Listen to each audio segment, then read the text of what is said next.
नमस्कार श्रोताओं, आप सुन रहे हैं रेडियो एमिटी 107.8 FM और मैं हूं आपकी अपनी होस्ट दीपिका। इस वक्त हम आ चुके हैं राजकीय जिला चिकित्सालय के क्षेत्र सेक्टर 39 में, जहां हमारे साथ मुख्य चिकित्सा अधीक्षक A.K. झा जी हैं, जिनसे हम समझेंगे हेपेटाइटिस के बारे में। जैसा कि आप सभी को पता है कि आज विश्व हेपेटाइटिस डे है और जिसको लेके तमाम भ्रांतियां भी हैं लोगों में, लक्षणों को लेकर कैसे हम समझें, कैसे हम उसको समझें और किस तरीके से हम उसका इलाज करवाएं। तो हम सीधा समझेंगे A.K. झा जी से कि हेपेटाइटिस को लेकर कैसे कैसे लक्षण सामने आते हैं, क्या कुछ लक्षण होते भी हैं या नहीं और कितना डेंजरस है, तो इनसे समझते हैं। सर, सबसे पहले तो आपका बहुत बहुत स्वागत है हमारे मंच में। धन्यवाद। A.K. झा जी, जैसे कि आज विश्व हेपेटाइटिस डे है, इसको लेकर हम आपसे समझेंगे कि विश्व हेपेटाइटिस डे पे कि हेपेटाइटिस आखिर है क्या। जैसा कि हेपेटाइटिस नाम ही बता रहा है कि ये हेपेटिक मीन्स होता है लीवर और आइटिस मीन्स इन्फेक्शन। तो लीवर में जब इन्फेक्शन होता है तो हम उसको हेपेटाइटिस कहते हैं। सामान्यतः भाषा में अगर हिंदी में कहिए तो इसको पीलिया भी कहा जाता है, क्योंकि इसमें जो पहला लक्षण देखने को मिलता है या किसी किसी केसेज में नहीं भी मिलता है ये लक्षण, तो शरीर में पीलापन, और इसी से नाम इसका पीलिया भी पड़ा है। जैसा कि हमने बताया कि हेपेटाइटिस एक लीवर की बीमारी है, जो लीवर में एक वायरल जो हेपेटाइटिस वायरस कहलाता है उसके कारण होता है। तो वो वायरस, हेपेटाइटिस वायरस जो है वो कई प्रकार का होता है, ABCDE और आजकल और ऊपर भी JKI इस तरह के भी आया है, लेकिन ये 5 जो हैं अभी कॉमनली जाने जाते हैं ABCDE। इसमें जो हेपेटाइटिस A है वो सबसे कॉमन है, जिसको हम लोग सामान्य पीलिया कहते हैं, और ये हेपेटाइटिस के A प्रकार के वायरस के कारण होता है, जिसको हम लोग सामान्यतः पाया भी जाता है और वो उतना खतरनाक भी नहीं माना जाता है। ये पेट के गैस्ट्रोएंटेराइटिस कराता है, लीवर में सूजन के साथ साथ पेट खराब होगा, शरीर में पीलापन आएगा और मरीज को शुरुआत में उल्टी आ सकती है, लॉस ऑफ एपेटाइट मतलब भूख की कमी हो सकती है, और आँखों में पीलापन भी हो सकता है। जैसे आँखों में पीलापन तब आता है जब उसमें बिलीरुबिन की मात्रा शरीर में बढ़ जाती है, और सामान्यतया ये बिलीरुबिन जो है वो 1% होना चाहिए। अगर वो 3 के ऊपर आता है तो आँखों में दिखने लगता है, लेकिन 1 से 2 भी जो है वो बिलीरुबिन की बढ़ाव है, जो सुसुप्तावस्था में वो दिखता नहीं है, लेकिन अन्य जो उसके सिम्टम्स हैं जैसे कि हल्का बुखार आना, पेट का खराब होना और उल्टी आना, ये सब आ सकते हैं। इसमें हम लोग कुछ जांचें भी कराते हैं, जैसे हमने कहा लीवर फंक्शन टेस्ट सबसे प्रमुख जांच है, और दूसरा जांच है जो हम लोग कराते हैं हेपेटाइटिस B के लिए वायरल मार्कर, जो वायरस की जांच है।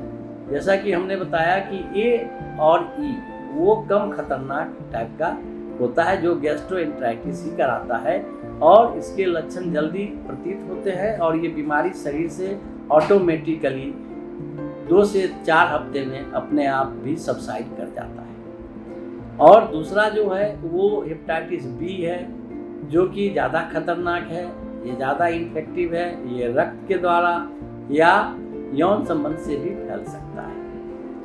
और इसके साथ साथ जो हेपेटाइटिस C है वो भी इसी प्रकार का है, लेकिन उसको धीरे धीरे हेपेटाइटिस B से वो कम खतरनाक माना जाता है, लेकिन वो शरीर में ज़्यादा दिन तक धीरे धीरे वो फैलता है, और दोनों जो बीमारियां हैं उसको वो क्रोनिक एक्टिव हेपेटाइटिस मतलब शरीर में रहेगा लेकिन तुरंत उतना प्रतीत नहीं होगा, और धीरे धीरे वो लीवर को डैमेज करता है, और बाद में उसमें सिरोसिस और कार्सिनोमा मीन्स कैंसर, ऐसे चीज़ें भी हो सकती है।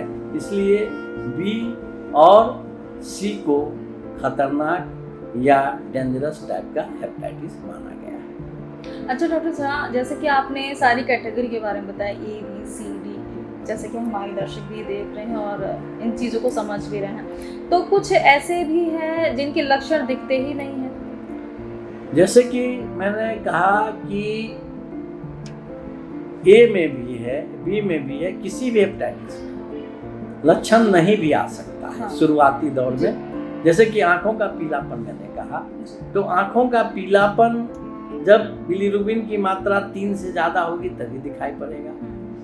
और कुछ ऐसे भी स्टेज हैं जैसे कि हेपेटाइटिस उसको हुआ, उसकी शरीर की इम्यूनिटी अच्छी थी, उसको कुछ भी लक्षण नहीं आए और शरीर से वो वायरस अपने आप बिना कोई लक्षण प्रस्तुत किए हुए शरीर से चला जाता है। और जैसा कि ए और ई में जो होता है ये वो आगे शरीर में उसके अंश नहीं रहते, लेकिन बी और सी में अगर उसके शरीर में उस वायरस के जो वायरस एक एंटीजन है, वायरस को सजीव और निर्जीव की सीमा रेखा पर रखा गया है। तो जब बाहर रहता है तो वो एक निर्जीव की तरह काम करता है, जब वो शरीर में जाता है तो एक्टिव होता है और उसका मल्टीप्लिकेशन बहुत तेजी से होता है। तो वो अगर बहुत तेजी से मल्टीप्लाई नहीं किया तो अगर उसके शरीर में एंटीबॉडी बनी तो वो शरीर से खत्म हो जाएगा और उसका असर शरीर पर नहीं रहेगा, नहीं तो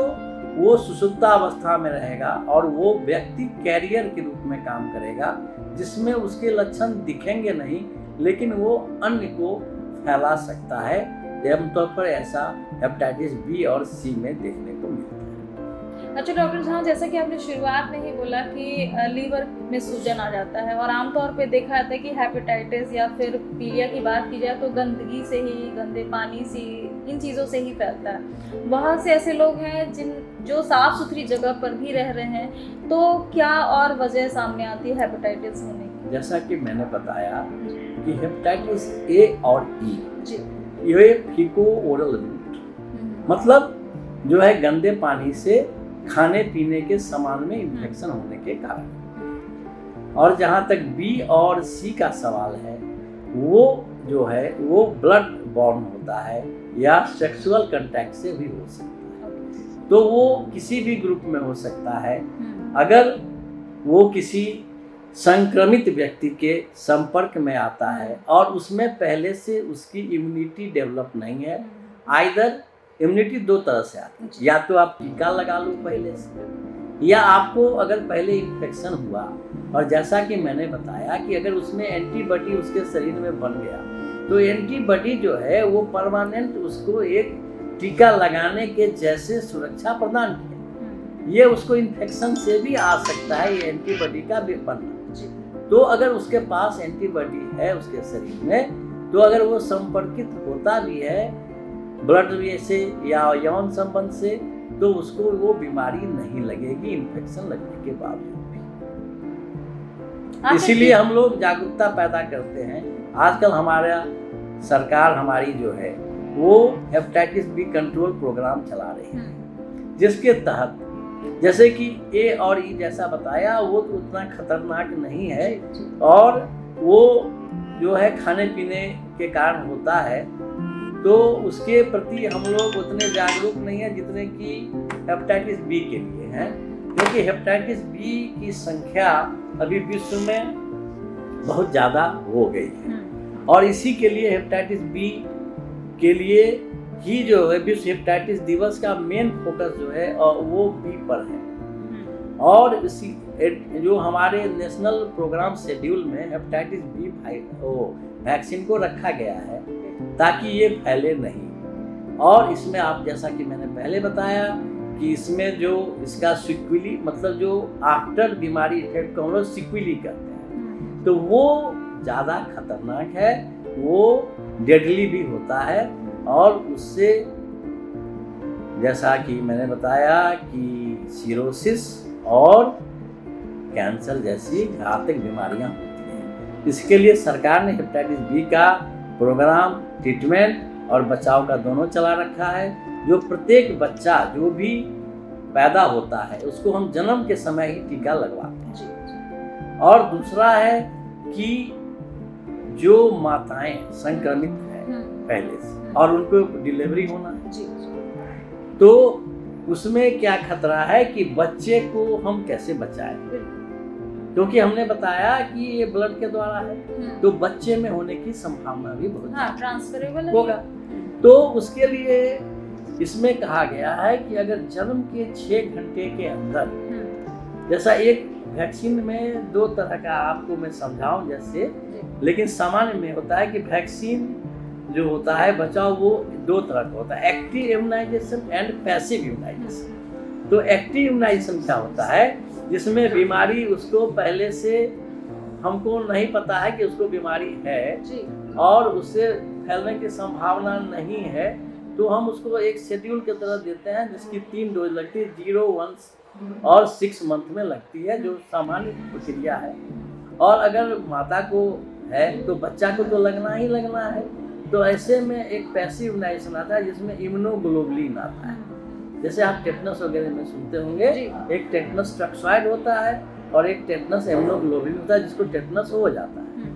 तो इसी तरह हेपेटाइटिस का भी इम्यूनोग्लोबुलिन है, जो कि जन्म के समय बच्चे को 6 घंटे के भीतर अगर लग जाए तो 95% केसेस में उस बच्चे को हेपेटाइटिस नहीं होता है, सेव कर लेते हैं। तो हम लोग इसीलिए प्रेगनेंसी के दौरान प्रत्येक माता का हेपेटाइटिस बी और HIV भी कराते हैं, और हेपेटाइटिस बी का वैक्सीन हम लोग उनको जन्म के समय उपलब्ध कराते हैं कि जन्म के समय लग जाए। और जिनकी माताएं नहीं हैं तो उसके बच्चे को एक्टिव इम्यूनाइजेशन वाला वैक्सीन जो है वो सबको बर्थ डोज लग जाता है, ताकि इस खतरे को आगे न बढ़ सके। अच्छा डॉक्टर साहब, जैसे कि आपने बोला कि टीके के बारे में, वैक्सीन्स के बारे में, जैसे कि जन्म के तुरंत 6 घंटे के भीतर बच्चे को लगाया जा रहा है, माँ अगर है पॉजिटिव उसमें तो इम्यूनोग्लोबुलिन भी लगाया जाता है। तो अच्छा, टीकों के बारे में आपसे समझेंगे कि और कौन कौन से टीके हैं जो जिनके अंदर अभी हेपेटाइटिस के लक्षण दिखे हुए हैं, उनके लिए भी कोई वैक्सीन है ऐसे? देखिए मैडम, जैसा कि हेपेटाइटिस अगर उसमें लक्षण आ जाता है जी, तो उसके लिए कोई वैक्सीन नहीं होती। अब उसके शरीर की इम्यूनिटी ही उसको वैक्सीन से बचा सकती है। हाँ। तो हम लोग इम्यूनिटी बढ़ाने के लिए कुछ दवाएं हैं, अच्छा। जैसे इनको इंटरफेरॉन करते हैं।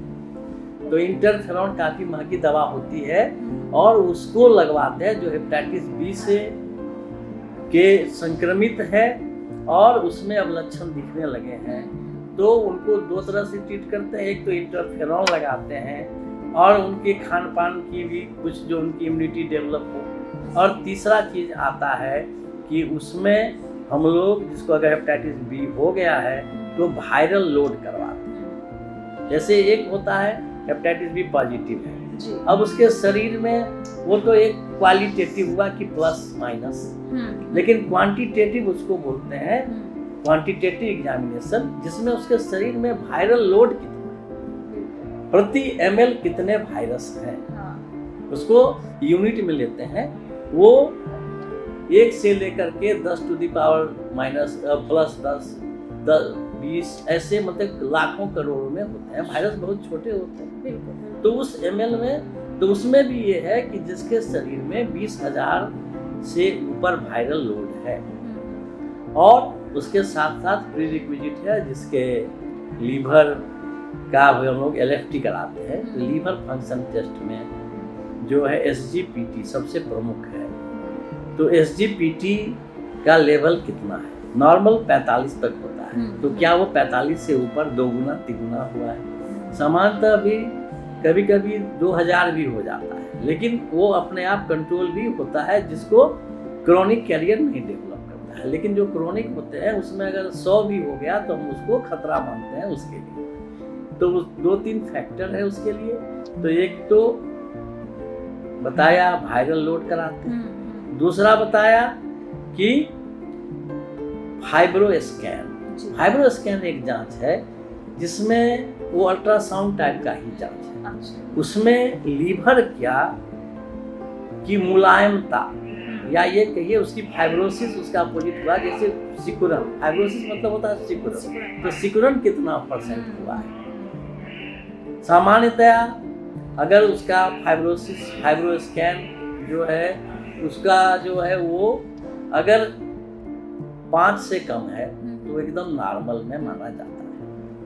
5 से लेकर 9 तक वो इंटरमीडिएट में बॉर्डर लाइन में है, और 9 से ऊपर है तो वो भी एक फैक्टर है तो 3 फैक्टर से हम उसमें अब एंटीवायरल थेरेपी शुरू करते हैं। क्योंकि अगर एंटीवायरल थेरेपी शुरू करते हैं तो एंटीवायरल थेरेपी जो है वो करने से मरीजों को नुकसान भी होता है, ठीक है।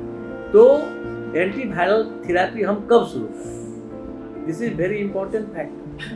कि देखा गया है कि जब एंटीवायरल करते हैं तो उसकी इम्यूनिटी कम होती है पेशेंट की। तो जब वो इम्यूनिटी कम होगी तो वायरस अपना अटैक भी बढ़ाएगा। तो हम चाहते हैं कि उसकी इम्यूनिटी ही बढ़े, वो अपने लड़ने में सक्षम हो। लेकिन जब उसका शरीर अक्षम होता है तब उसकी लोड अचानक बढ़ती है, और फाइब्रोस्कैन में अगर उसका 9 से ज़्यादा आता है तो ये सब फैक्टर हैं।